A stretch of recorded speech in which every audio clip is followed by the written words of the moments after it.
দর্শক, সময়ের কণ্ঠস্বর ফেসবুক পেজে আপনাদের স্বাগতম। আমি শামীম হাসান সীমান্ত। আমি এখন আছি সাভার জাতীয় স্মৃতিসৌধে। 16ই ডিসেম্বর মহান বিজয় দিবস। আর মহান বিজয় দিবস উপলক্ষে সাভার জাতীয় স্মৃতিসৌধকে নতুন রূপে সাজানো হচ্ছে। আমি যদি একটু দেখাই আপনাদের, ইতিমধ্যে গতকাল থেকে সাভার জাতীয় স্মৃতিসৌধে সাধারণ যে সকল দর্শনার্থী ছিল তাদেরকে প্রবেশের উপর নিষেধাজ্ঞা জারি করা হয়েছে। কেননা 16ই ডিসেম্বর ভোরের প্রথম প্রহরে মাননীয় রাষ্ট্রপতি এবং প্রধান উপদেষ্টার আগমন উপলক্ষে সাভার জাতীয় স্মৃতিসৌধকে নতুন রূপে সাজানো হচ্ছে। আমরা সকাল থেকে ঘুরে দেখেছি, এখানে বিভিন্ন রকম কাজ চলমান রয়েছে। বিশেষ করে পরিষ্কার পরিচ্ছন্নতা থেকে শুরু করে স্মৃতিসৌধকে নতুন রূপে রাঙানো, নতুন করে রং করানো থেকে শুরু করে সমস্ত ধরনের পরিষ্কার পরিচ্ছন্নতার কাজ ইতিমধ্যে চলমান রয়েছে।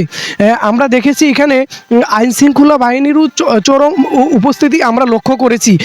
বিশেষ করে রাষ্ট্রপতি এবং প্রধান উপদেষ্টার আগমন উপলক্ষে এখানে কঠোর নিরাপত্তার ব্যবস্থা করা হচ্ছে। আমরা কথা বলেছি সাভার জাতীয় স্মৃতিসৌধের যে প্রধান প্রকৌশলী মিজানুর রহমানের সাথে।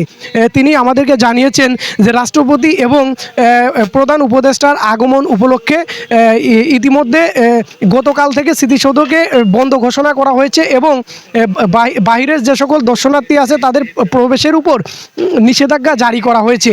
রাষ্ট্রপতি এবং প্রধান উপদেষ্টা শ্রদ্ধা নিবেদন করে চলে যাওয়ার পরে সকল মানুষের জন্য কিন্তু উন্মুক্ত করে দেওয়া হবে সাভার জাতীয় স্মৃতিসৌধ।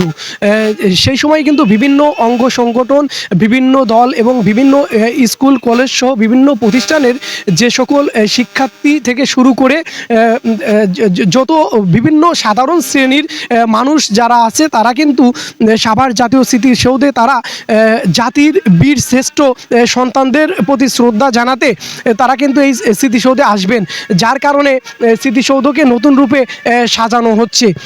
আমরা আরেকটা বিষয় যদি আপনাদেরকে একটু জানিয়ে রাখি যে এখানে কিন্তু শুধুমাত্র পুলিশ, সেনাবাহিনী এবং অন্যান্য আইনশৃঙ্খলা বাহিনী কাজ করবে এমনটি নয়। তাদের পাশাপাশি কিন্তু এখানে গোয়েন্দা নজরদারিতে সাদা পোশাকে বিভিন্ন গোয়েন্দা সংস্থার লোকও কিন্তু কাজ করবে এমনটা আমরা জানতে পেরেছি।